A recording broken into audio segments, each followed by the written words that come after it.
Assalamualaikum warahmatullahi wabarakatuh.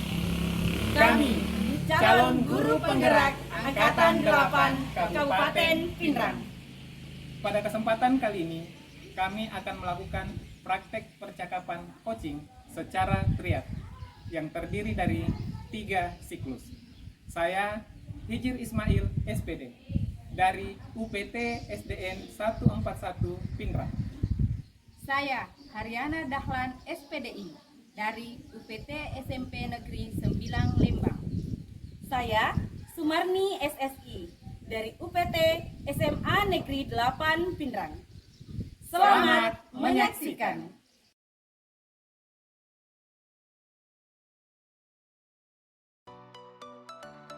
Assalamualaikum Pak Hijir, apa kabar? Waalaikumsalam warahmatullahi wabarakatuh. Bu Haryana, alhamdulillah kabar baik Bu. Ibu sendiri bagaimana kabarnya hari ini Bu? Alhamdulillah Pak, baik-baik. Nah hari ini kan Pak Hijir akan melaksanakan proses coaching bersama dengan Kodi. Nah sebelumnya saya ingin menyampaikan kepada Bapak tentang rubrik penilaian yang akan saya nilai Pak. Jadi nanti saya akan melihat bagaimana Bapak melakukan proses coaching dengan alur tirta, kompetensi-kompetensi coaching yang mana yang telah Bapak terapkan di proses coaching. Sebelum proses coaching berlangsung, ada beberapa pertanyaan yang ingin saya tanyakan kepada Bapak. Boleh Pak? Bisa Bu.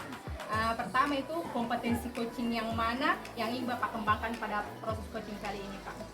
Terima kasih Bu. Jadi kompetensi yang saya ingin kembangkan pada coaching pada hari ini ada 3 Bu. Yang pertama kehadiran penuh, yang kedua mendengarkan aktif, dan yang ketiga mengajukan pertanyaan yang berbobot kepada coaching. Oh, jadi ada 3 kompetensi yang Bapak ingin capai pada proses coaching ini. Iya. Kemudian indikator ketercapaian apa dari tujuan pengembang yang inginkan oleh Bapak pada proses coaching kali ini? Yang saya inginkan nanti coaching bisa mencari solusi sendiri dan menggali sendiri solusi-solusi terhadap permasalahan yang dihadapi coaching, seperti itu. Mungkin sekian dulu pertanyaan dari saya Pak. Nanti setelah proses coaching berlangsung akan ada pertanyaan selanjutnya Pak. Saya persilakan kepada Bapak untuk melaksanakan proses coachingnya. Terima kasih banyak Ibu Haryana. Sama-sama Pak. Bagaimana kabarnya Ibu? Alhamdulillah kabarnya baik Pak, tapi lagi galau nih Pak. Oh, kalau boleh tahu penyebabnya kenapa Ibu bisa galau?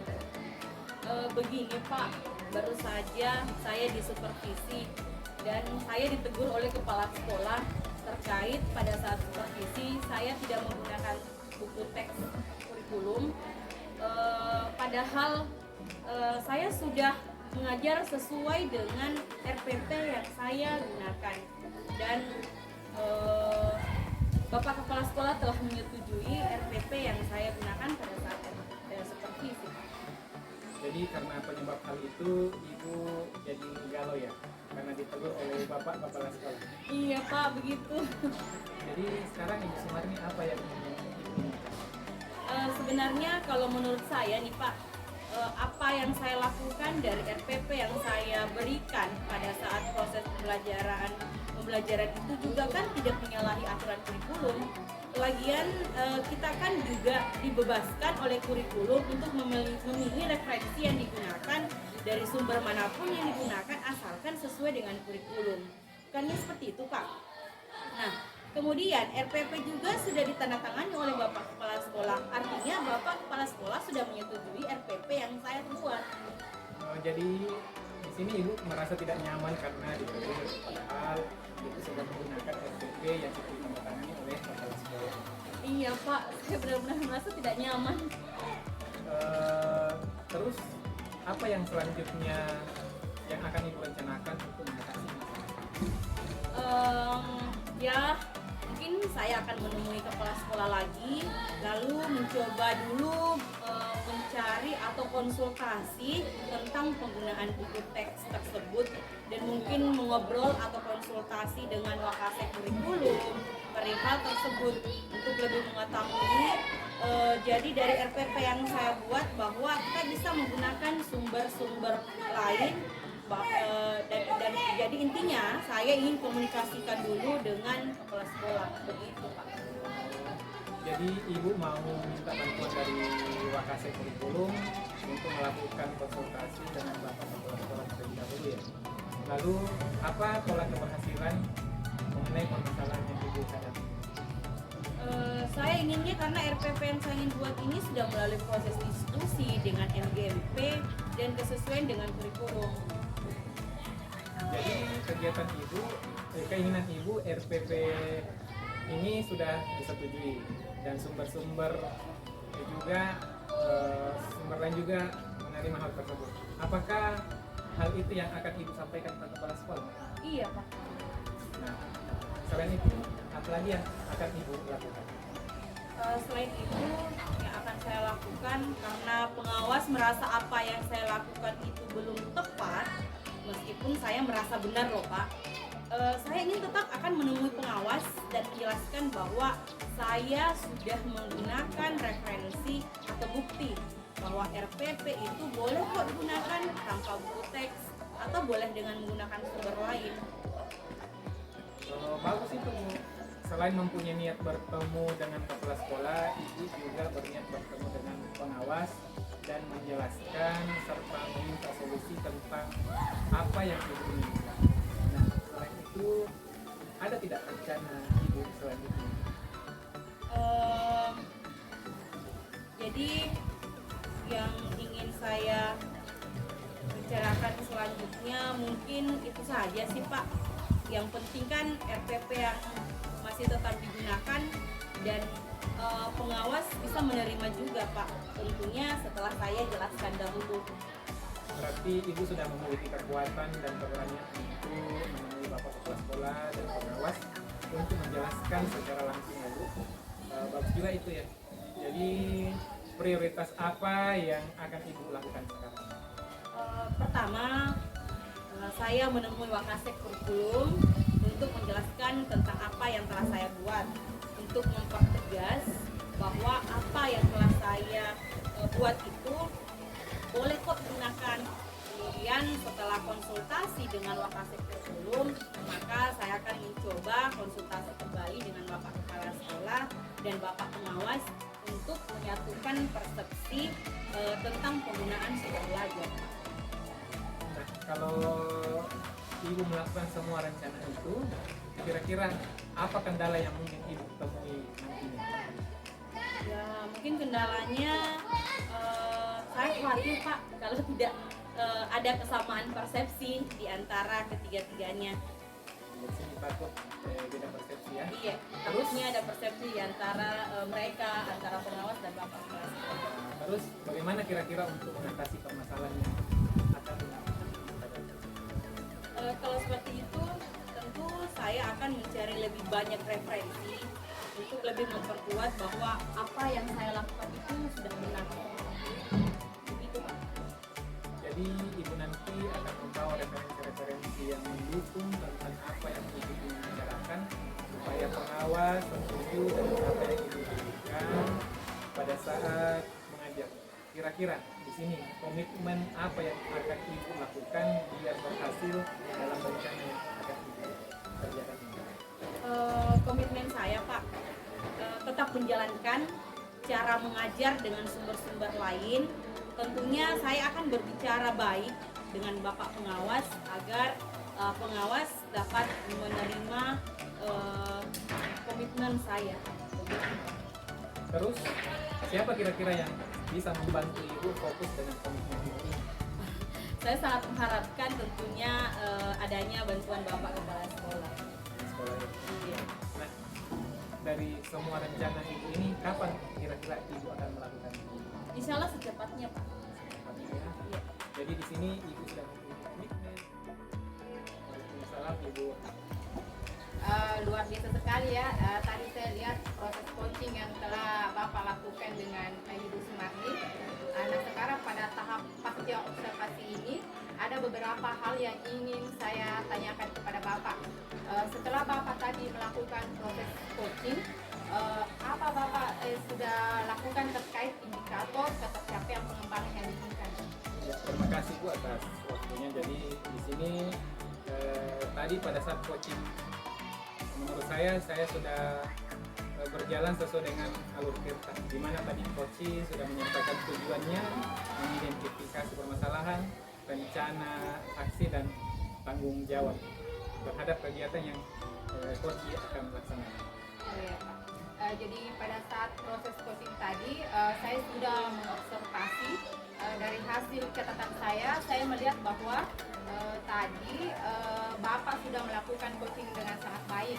Bapak sudah memenuhi 3 kompetensi inti coaching, yaitu tadi sudah Bapak lakukan kehadiran penuh, kemudian Bapak juga sudah mendengarkan dengan aktif, dan juga pertanyaan yang dilontarkan oleh Bapak tadi sudah berbobot sehingga coach akhirnya menemukan solusi atas permasalahannya. Kemudian alur tirtanya juga sudah terlihat ya Pak ya, mulai dari tujuan, identifikasi, rencana aksi dan tanggung jawab. Kemudian Pak, sebelum kita tutup sesi ini, pertanyaan terakhir dari saya nih Pak, kompetensi apa lagi yang ingin Bapak kembangkan berdasarkan hasil dari proses coaching yang barusan Bapak lakukan?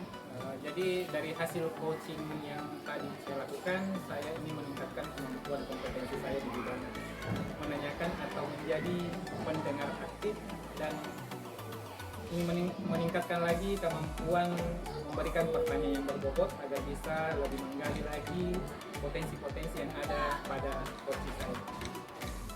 Baiklah Pak, semua kedepannya dengan lebih memahami lagi proses coaching, dengan alur tirta dan kompetensi coaching yang lebih baik lagi, semoga coaching kita lakukan akan lebih sempurna lagi Pak. Terima kasih banyak Pak Hijir atas waktunya hari ini. Assalamualaikum warahmatullahi wabarakatuh Pak. Waalaikumsalam warahmatullahi wabarakatuh.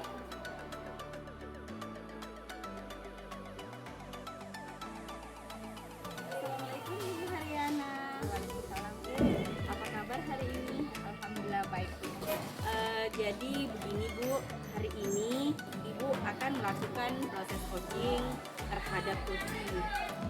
Sebelumnya saya ingin menyampaikan kepada Ibu tentang rubrik penilaian yang akan saya lakukan pada saat Ibu melakukan proses coaching nantinya.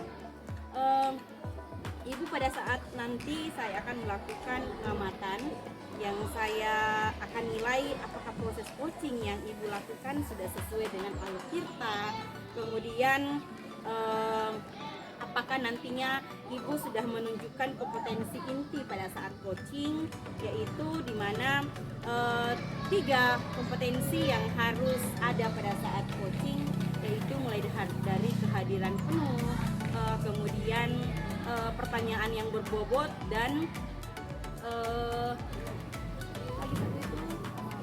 mendengarkan aktif. Ya benar sekali Bu. Sebelum proses coaching berlangsung, ada beberapa hal yang ingin saya tanyakan dulu. Yang pertama, kompetensi apa yang ingin Ibu lakukan pada saat proses coaching nantinya? Terima kasih Bu. Jadi nanti pada proses coaching itu ada beberapa kompetensi yang ingin saya lakukan. Yang pertama itu bagaimana saya bisa hadir penuh, kemudian bagaimana saya bisa mendengarkan aktif atau fokus kepada permasalahan yang dialami oleh coach. Kemudian yang ketiga itu bagaimana saya bisa memberikan pertanyaan yang berbobot kepada coach sehingga coach bisa mendapatkan solusi atas permasalahannya. Oh iya itu. Kemudian pertanyaan yang kedua nih Bu, pada proses coaching ini indikator ketercapaian dari tujuan pengembangan yang Ibu inginkan seperti apa? Jadi setelah proses coaching nanti saya berusaha agar saya mampu untuk menuntun coach menemukan solusi atas permasalahannya Bu. Ya begitu ya. Jadi mungkin itu saja dulu pertanyaan yang saya ingin ketahui dari proses coaching, sebelumnya setelah coaching nanti ada beberapa hal pertanyaan lagi yang ingin saya tanyakan. Insya Allah saya persilahkan kepada Ibu untuk melakukan proses coaching. Waalaikumsalam Ibu Haryani, alhamdulillah kabar saya baik Bu. Ibu sendiri bagaimana kabarnya hari ini? Alhamdulillah baik Pak. Katanya ada yang ingin Bapak bicarakan dengan saya. Iya Bu, jadi saya itu lagi mencari ibu sebenarnya. Jadi di sini saya pertama-tama mohon maaf kalau saya sedikit mengganggu waktunya Ibu Haryani ya Bu. Tidak apa-apa Pak. Terima kasih banyak Bu. Jadi begini ya, jadi di sini saya mau sedikit curhat tentang masalah saya karena saya berpikir ibu itu bisa memberikan solusi dan membantu dari masalah saya ini. Dengan senang hati Pak. Kira-kira nih Pak apa yang bisa saya bantu? Sebenarnya di sini saya ingin mencari solusi dari ibu terhadap masalah yang saya hadapi saat ini. Oh begitu ya Pak. Kira-kira setelah percakapan ini apa yang Bapak ingin harapkan ya dari obrolan? Dari hasil percakapan ini saya berharap saya berharap bisa meningkatkan lagi semangat belajar siswa saya di dalam proses belajar mengajar. Masalahnya apa Pak? Coba Bapak bisa ceritakan permasalahan yang Bapak hadapi di kelasnya. Ya, Bu. Jadi masalahnya itu di sini ada beberapa siswa saya di kelas yang malas mengerjakan tugas dan selalu terlambat dalam mengumpulkan tugas-tugas kalau ada tugas yang saya berikan. Oh, jadi beberapa siswa Bapak yang malas dan terlambat mengumpulkan tugas ya Pak? Apakah di setiap pembelajaran mereka seperti itu Pak? Sebenarnya tidak juga Bu. Mereka itu hanya terlambat pada pelajaran tertentu saja. Pelajaran apa itu kira-kira Pak? Selama ini yang saya amati itu kebanyakan di pelajaran IPA ini. Di pelajaran IPA ya Pak ya. Jadi kenapa ya mereka bisa seperti itu Pak? Di sini permasalahan kalau pada pelajaran IPA itu mereka kurang antusias dan lebih banyak diam saja di dalam kelas. Jadi mereka kurang antusias dan lebih banyak diam. Bagaimana cara Bapak mengajarkan materi pada waktu itu Pak? Pada saat proses mengajar itu saya menerangkan materi pelajaran dan setelah itu memberikan tugas kepada siswa dan saya juga melakukan tanya jawab. Nah, bagaimana respon anak-anak Pak pada saat Bapak ajar seperti itu Pak? Ada sebagian siswa saya yang merespon pertanyaan-pertanyaan yang saya ajukan, tetapi di sini sebagian itu hanya diam saja di dalam kelas. Oh, jadi masalahnya di sini ada anak yang aktif dan ada anak yang tidak aktif dan terlambat mengumpulkan tugas ya Pak? Iya, seperti itu. Nah, sekarang Bapak kan sudah tahu permasalahannya. Jadi upaya apa yang sudah Bapak lakukan selama ini Pak? Ya Bu, jadi upaya yang saya sudah lakukan, saya selalu tetap memberi peringatan, selalu menyuruh mereka untuk mengerjakan tugas supaya tugas itu tetap dia kerjakan. Oh, jadi Bapak sudah mengingatkan kepada mereka. Nah, setelah Bapak ingatkan itu bagaimana hasilnya Pak? Masih tetap sama atau berubah? Hasilnya Pak? masih begitu-begitu saja Bu, tetap.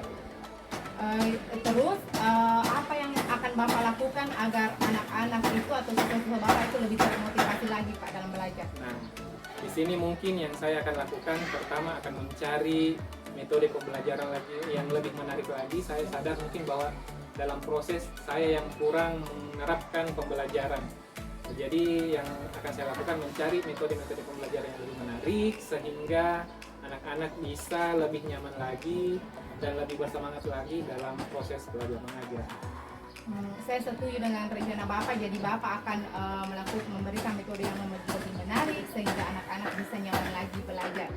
Nah, itu upaya dan langkah-langkah yang bagus ya Pak ya untuk Bapak lakukan. Jadi apa yang akan Bapak lakukan ke depannya Pak?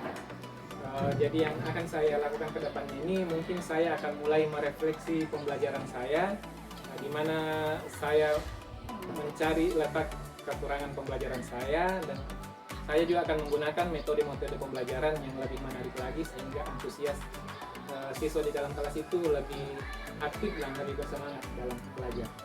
Kalau saya mendengar rencana Bapak itu rencana yang betul-betul mantap ya Pak ya. komitmen apa yang akan Bapak lakukan nih ke depannya setelah tadi sudah punya rencana, nah ke depannya komitmennya seperti apa Pak?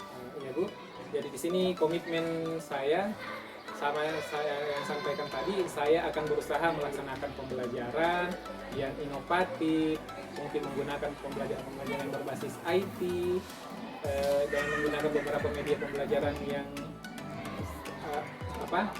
lebih bagus lagi sehingga anak-anak lebih antusias dan lebih semangat lagi untuk mengerjakan tugas-tugasnya dengan tepat waktu seperti itu. Oh keren sekali ya rencana Bapak. Semoga kedepannya itu Bapak bisa melaksanakan rencana Bapak sesuai dengan harapan Bapak dan harapan murid-murid Bapak. Alhamdulillah, terima kasih banyak Bu atas waktunya. Saya sudah merasa sangat lega sudah menyampaikan unek-unek yang ada dalam hati saya Ibu. Alhamdulillah kalau begitu Pak. Sama-sama Pak ya. Ya Bu, terima kasih. Sama-sama Pak. Assalamualaikum Pak Hiji. Luar biasa sekali ya proses coaching yang telah Ibu lakukan. Sekarang pada tahap pasca observasi ini, sebelumnya saya sudah sampaikan ke Ibu bahwa pada ada beberapa pertanyaan, kemudian dilanjutkan pertanyaan-pertanyaan terkait setelah proses coaching.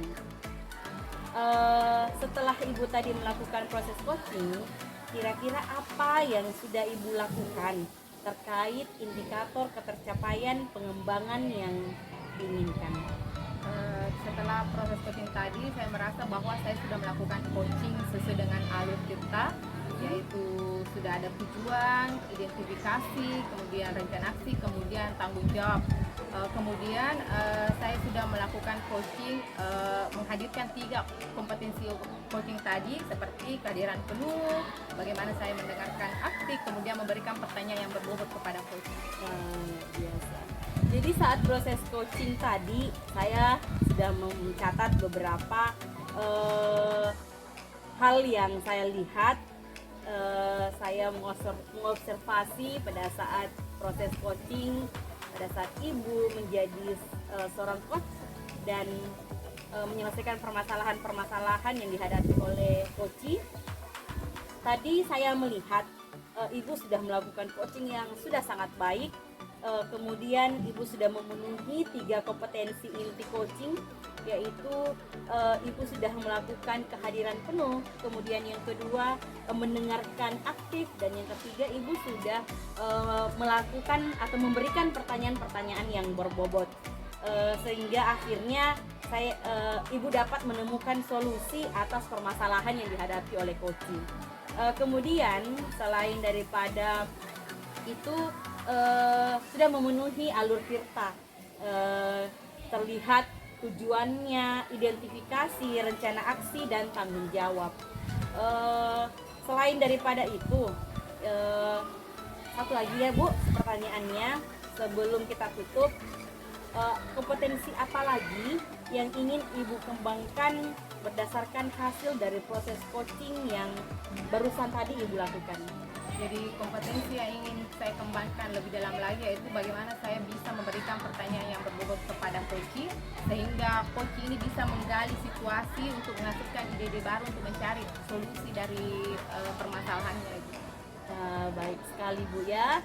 Semoga kedepannya dengan proses coaching tadi Ibu dapat lebih memahami lagi proses coaching dengan alur tirta dan kompetensi-kompetensi coaching. Semoga proses coaching yang dilakukan benar-benar dapat menyelesaikan solusi-solusi yang dihadapi oleh coaching. Terima kasih banyak Ibu Haryana atas waktunya hari ini. Sama-sama Ibu. Ya, assalamualaikum Ibu. Waalaikumsalam warahmatullahi wabarakatuh. Ibu.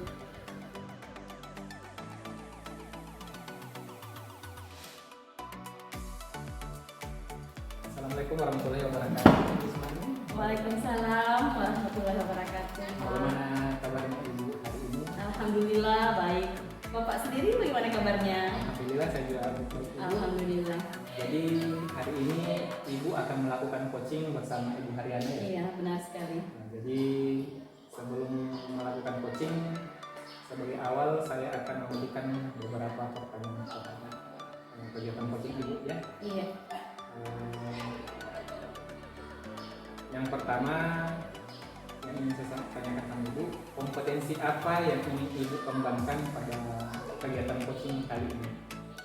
Kompetensi yang ingin saya kembangkan pada coaching kali ini ada 3. Yang pertama adalah kehadiran penuh, yang kedua mendengarkan aktif, dan yang ketiga adalah mengajukan pertanyaan-pertanyaan yang berbobot. Jadi Ibu akan mengangkat semua ketiga kompetensi yang ada ya? Iya, benar sekali. Pertanyaan kedua, indikator yang bagaimana yang Ibu inginkan dalam proses coaching sebentar? Indikator yang saya inginkan pada saat proses coaching sebentar adalah bagaimana coaching dapat menyelesaikan solusi-solusi dan menggali solusi-solusi terhadap permasalahan-permasalahan yang dihadapi oleh coaching. Saya kira itu, Pak. Jadi seperti itu ya Bu. Iya. Demikianlah pra-observasi kali ini. Silahkan Ibu melakukan coaching bersama Ibu Hadian ya. Semoga Iya. Terima coachingnya kasih. berjalan lancar. Terima kasih, Pak. Waalaikumsalam warahmatullahi wabarakatuh, Ibu Haryana. Alhamdulillah, kabar baik. Ada apa nih, Bu? Begini Bu, bisakah saya meminta waktunya sebentar? Saya ingin bercerita tentang permasalahan saya di kelas Bu. Tentu boleh. Apa yang Ibu ingin ceritakan? Begini Bu, saya ingin sharing mengenai permasalahan saya di kelas terkait pembelajaran bahasa Inggris di kelas 7 Bu. Oh ya, ada apa Ibu di kelas 7? Begini Bu, akhir-akhir ini saya merasa bahwa murid-murid di kelas 7 itu kurang antusias dalam belajar bahasa Inggris Bu. Dan jumlah murid yang mengerjakan tugas itu jumlahnya itu di bawah 50% Ibu. Ya. Jadi menurut Ibu, apa yang Ibu harapkan dari obrolan kita hari ini? Jadi dari obrolan kita hari ini, saya berharap saya bisa mendapatkan solusi atas permasalahan tadi itu Bu. Oh iya. Menurut Ibu, hal apa yang membuat murid-murid Ibu kurang antusias dalam pembelajaran bahasa Inggris bersama dengan Ibu Haryana? Kalau saya ingat-ingat Ibu, mungkin karena pembelajaran yang saya lakukan itu kurang menarik Bu. Jadi biasanya itu di kelas saya lebih banyak bercerita, bicara, sehingga mungkin bagi mereka pembelajaran saya itu monoton Bu, sehingga mereka menjadi bosan dan kurang antusias Ibu. Iya. Kira-kira yang dapat membuat murid Ibu antusias dalam pembelajaran bahasa Inggris bersama Ibu itu seperti apa sih? Mungkin mereka menginginkan pembelajaran yang menarik Ibu, sehingga mereka tidak merasa bosan. Benar sekali. Saya sependapat dengan Ibu. Lalu menurut pendapat Ibu, apa yang bisa membuat murid-murid merasa antusias dan tidak bosan dengan pembelajaran yang Ibu lakukan? Mungkin kedepannya itu Bu, saya akan membuat atau merencanakan proses pembelajaran yang berpusat pada murid. Jadi saya akan menuntun murid aktif dalam pembelajaran saya. Misalnya saya menggunakan metode yang beragam, strategi yang beragam. Contohnya saya game Ibu. Jadi supaya mereka aktif. Atau mungkin juga saya bisa selingi pembelajaran saya dengan ice breaking supaya pembelajaran saya menarik. Wah, luar biasa. Lalu mengenai murid-murid Ibu yang hanya sedikit mengerjakan tugas, kira-kira apa sih penyebabnya sehingga mereka kurang antusias dalam pengumpulan tugas? Mungkin karena biasanya kan saya memberikan mereka tugas yang terlalu banyak Ibu, terlalu banyak pertanyaan tanpa memberikan mereka sumber belajar yang beragam. Oh iya ya, kalau boleh tahu nih, Ibu menggunakan sumber belajar apa saja di kelas? Biasanya saya hanya menggunakan buku teks Ibu yang dari perpustakaan. Adakah sumber belajar yang lain selain buku teks dari perpustakaan? Sebenarnya banyak ya Bu yang bisa dijadikan sebagai sumber belajar. Contohnya saja di YouTube atau kayak artikel-artikel di internet. Jadi saya rasa itu bisa dijadikan sebagai sumber belajar Ibu. Ya, nah betul sekali Bu. Saya yakin sekali bila bisa menggunakan berbagai macam sumber belajar, pasti akan membuat murid-murid Ibu antusias dalam pembelajaran Ibu. Jadi, menurut saya sekarang, apa rencana Ibu untuk menyelesaikan permasalahan ini? Jadi rencana saya ke depannya Bu, pertama saya akan membuat pembelajaran yang menarik untuk murid-murid saya. Yang kedua, saya akan memberikan tugas kepada mereka sesuai dengan minat dan bakat mereka. Jadi ceritanya nih Bu, saya akan melaksanakan proses pembelajaran yang berdiferensiasi Bu, supaya bisa memenuhi semua kebutuhan murid di kelas saya sehingga mereka bisa antusias dalam mengikuti pembelajaran saya Bu. Wow, luar biasa, bagus sekali rencana Ibu. Lalu apa komitmen Ibu terhadap rencana Ibu tadi? Jadi saya berkomitmen untuk selalu membuat pembelajaran yang menarik untuk menurut saya. Kemudian di sekolah saya ini kan ada komunitas praktis Ibu. Jadi di komunitas itu bisa kami gunakan sebagai forum sharing, berbagi praktik baik. Barangkali ada rekan-rekan guru yang memiliki metode yang bisa membuat siswa antusias belajar, kita bisa sharing di situ. Jadi saya bisa mengadopsi metode-metode mereka supaya siswa di kelas saya lebih menarik untuk belajar. Siapa yang bisa menjaga komitmen Ibu pada rencana ini? Jadi saya rasa semua stakeholder yang ada di sekolah Bu, baik dari semua rekan guru, kepala sekolah maupun tenaga kependidikan Ibu. Bagus sekali rencana Ibu. Mudah-mudahan semuanya akan berjalan dengan lancar sesuai dengan harapan Ibu dan murid-murid Ibu. Amin ya Bu. Sama-sama Bu. Terima kasih banyak ya Bu ya atas waktunya. Mudah-mudahan kedepannya kita bisa sharing lagi Bu. Insya Allah. Saya mendapatkan lagi permasalahan bisa sharing dengan Ibu. Insya Allah. Terima kasih Bu Ariana. Sama-sama Ibu. Ibu Sumarni. Waalaikumsalam Pak Hijir. Jadi Ibu sudah melakukan coaching tadi ya bersama Ibu Iya, Ariana. benar sekali Pak. Jadi di sini saya selaku pemantau kegiatan coaching tadi akan mengajukan beberapa pertanyaan kepada Ibu dan akan menyampaikan juga hasil pantauan saya. Iya. Nah, jadi di sini saya akan mengajukan dua pertanyaan. Yang pertama, apa saja yang sudah Ibu lakukan sebagai coach pada saat coaching tadi terkait indikator pencapaian yang diajukan sebelum coach tadi? Jadi pada saat coaching tadi sudah berjalan sesuai dengan alur tirta terhadap kegiatan yang direncanakan oleh coaching. Jadi semua sudah sesuai dengan alur tirta ya? Iya, benar sekali Pak. Oke. Pertanyaan kedua, kompetensi apa yang ingin Ibu tingkatkan berdasarkan hasil kegiatan coaching yang Ibu barusan lakukan? Jadi kompetensi yang saya ingin tingkatkan pada saat coaching tadi, yang pertama itu adalah kemampuan saya di bidang menanyakan pertanyaan berbobot dan mendengarkan aktif. Jadi, agar bisa lebih menggali potensi yang dimiliki oleh coaching. Jadi ada dua kompetensi yang Ibu ingin lebih tingkatkan. Iya, benar sekali. Walaupun pada awalnya yang saya inginkan kompetensi itu ada 3, tetapi yang ingin lebih saya tingkatkan di sini ada 2. Jadi mungkin di sini juga saya akan sampaikan pengamatan saya terhadap kegiatan coaching Ibu tadi ya. Iya. Jadi saya sebagai pemantau menilai kegiatan Ibu tadi melakukan coaching bersama Ibu Ariana itu sudah melaksanakan sesuai dengan alur tirta, di mana sudah terdapat tujuannya, identifikasi dan aksinya serta tanggung jawabnya. Dan kompetensi sudah terlihat dan sesuai dengan alur coaching. Terima kasih Pak. Sama-sama Ibu. Jadi demikianlah kegiatan kita hari ini. Semoga kedepannya kita bisa melakukan coaching dengan lebih baik lagi ya Bu. Amin. Assalamualaikum warahmatullahi wabarakatuh. Waalaikumsalam warahmatullahi wabarakatuh.